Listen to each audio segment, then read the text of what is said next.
I know that's right.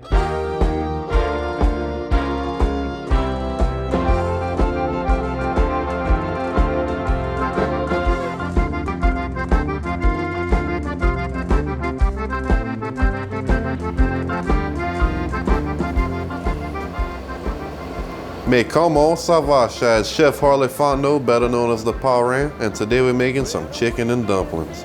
And you might say, that's not really Cajun, but don't worry, because everything I touch turns Cajun anyway. That's a blessing and a curse sometimes. But I'm about to show y'all what y'all need. The first thing you're gonna need is your butter, and if you leave it in your pocket too long, it's gonna splatter on the counter like that, because that's real soft.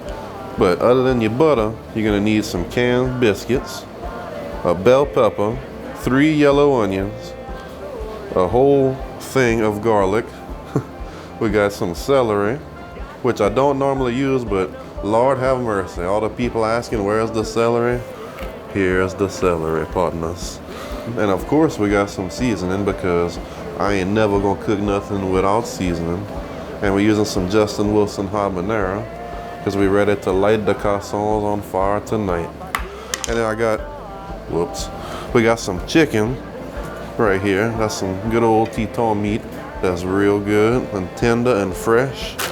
And then we got some peas and carrots, and it's the frozen peas and carrots, not the one in the can. Now we're about to get cracking on this. Oh, I don't know if I tell y'all this. Super special secret ingredient, some cream of chicken condensed soup shaft. It's about to be on and popping in here tonight.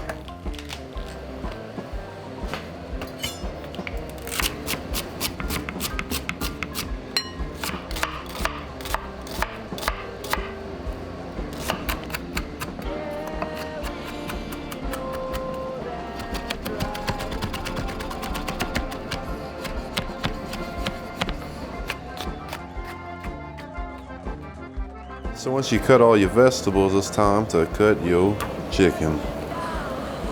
And you're just gonna cut it into little chunks, like pretty much like you're gonna make a gumbo or something. And you're gonna do that with all your chicken, and then we're gonna season that.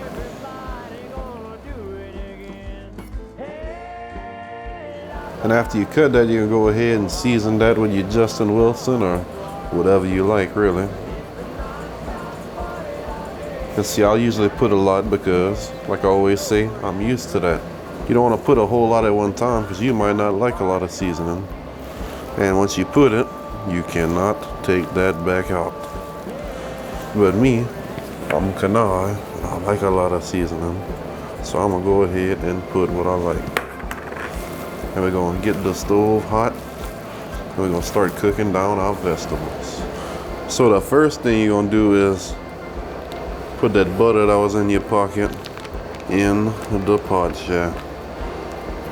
This is a little difficult, but it's gonna work. Get in there, you. There you go. Now, and look at that. Man, that's already melting. So usually when we do this, we use oil. And when we do that, we get it real hot. That way when you touch the onion in there, it sizzles and stuff. But when you use butter, you don't want the fire too hot, no, because that's gonna burn your little butter. So we're gonna melt this down real good, and we're gonna add our vegetables to it and slowly bring the heat up on them. So now that we got that nice and hot without burning the butter, we're gonna dump all the vegetables in there except your garlic. And as I've explained before, if you put your garlic in there while you got too much heat going on, it'll make the garlic real bitter, and we don't want that. So once you get your vegetables in there, we're gonna turn the heat up a little bit on it. We just didn't want to burn that butter at first, but I think it'll be all right now. We're gonna turn it up to in between medium and high.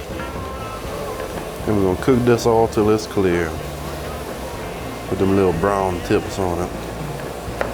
So we cooked this down, and like I told y'all, it done got all clear and it's starting to sizzle and stuff. And that's when you're gonna wanna come with your chicken.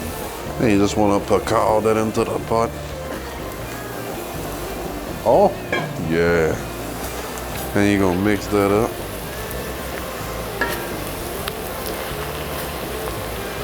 And you guessed it, We're about to get some gramis to the bottom of that pot, yeah. Or grat, whatever you call it. Tomato. But this is gonna be fire. That's all that matters. So you mix that up real good and you spread that out and you're gonna let that stick a little bit and form them gramis at the bottom. And you're just gonna wait a little while. All right, so once you let that stick real good, and by real good, I mean, as long as you have a little something at the bottom like this, you see? You don't have to hard down scratch a full-on gravy. As long as you get a little something to get you started, it just gives you some extra flavor. Because at this point, what we're gonna start doing is adding our cream of chicken soup. I'm always scared to open these things. One time when I was a little kid, I opened up one of these, but it was a cat food can, and I was struggling real hard to pull up on it. When I did, it sliced my face open, and that was pardon. I was 5 years old, but they super glued it back, so I guess I'm all right now. I just got a little scar on me. So we're gonna dump this in here. That did not look appetizing, but let me tell you something, partner. This is gonna be good. So we're gonna go ahead and put 2 of them.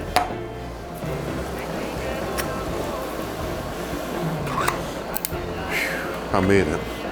All right. Fool me once.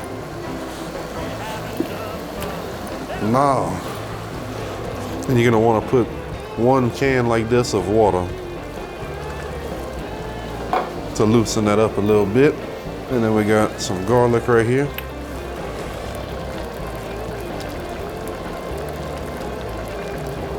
I'd say that's like 4 large cloves of garlic, 3 large cloves of garlic, I'd say. And you're gonna mix that all up. So once you got that all mixed in there real good, you're gonna grab your peas and carrots. It's a tough bag I got this time. And you're gonna dump that in there. Look how.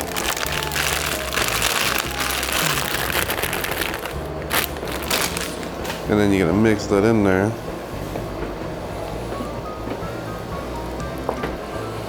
And let me tell you something. This is real thick. And what we're gonna have to do here is add a little water. So I'm gonna add the equivalent of another can like we had. So should probably just start out by putting 2 cans, like 2 cans Sam, into your chicken and dumplings. So you're gonna have a little bit of liquid going on in there. Because man, when you get to thinking about it, we didn't even put our biscuits in here. This is gonna be very hearty. It's gonna be delicious though. So while that's simmering right there on low, I'm gonna show y'all what to do with these biscuits after you peel them. You just squeeze them, and then you got a bust can of biscuits. And you just plop that on your little cutting board, and you're gonna cut each one in half. But while I'm doing that, I'm gonna tell y'all a little joke. See, Boudreaux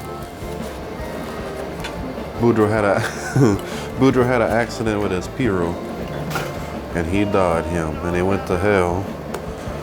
And when he got to hell, the devil stuck him in one of the hottest parts of hell, and he came to check on him again in like 30 minutes, and he wasn't even sweating. The devil said, Boudreaux, he said, how are you not even sweating? He said, it's really, really hot in here. They got melting rocks and stuff right there. He said, you should be melted right now. He said, man, he said, that ain't nothing but a Morgan City inmate to me. He said, I'm from South Louisiana. It gets way hotter than that. So he's like, all right. He puts Boudreaux in the hottest part of hell he can find, in a little cave with open flames and all kind of stuff. And he come check on him 30 minutes later. He's barely starting to sweat. He said, now this is ridiculous. He said, I know what to do with you. So he goes and he puts him in like a frozen part of hell. A part of hell where no flames got to it for years and years and years. And it had icicles and all kind of stuff hanging off of Boudreaux's ears, and he come check on him 30 minutes later. Boudreaux still smiling from ear to ear with them icicles dripping. He said, now why would you still be happy with this? Like there's no way you used to this climate.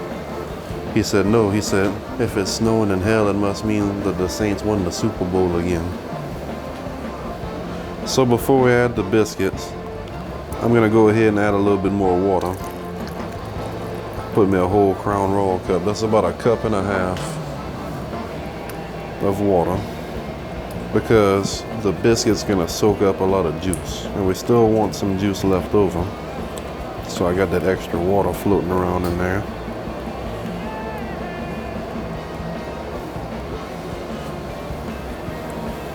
And you want to put your biscuits in there. Try to keep them separate from each other. And see, they small like this, but that's gonna blow up in there. Not too much bigger, but they're gonna expand a little bit. You want to get them in there real good and leave your fire on low and let that cook. So I cooked that down for about an hour, and I had it covered up real good. I didn't have hey, but listen now, that's how you know the food's good, if you got a fly coming after you.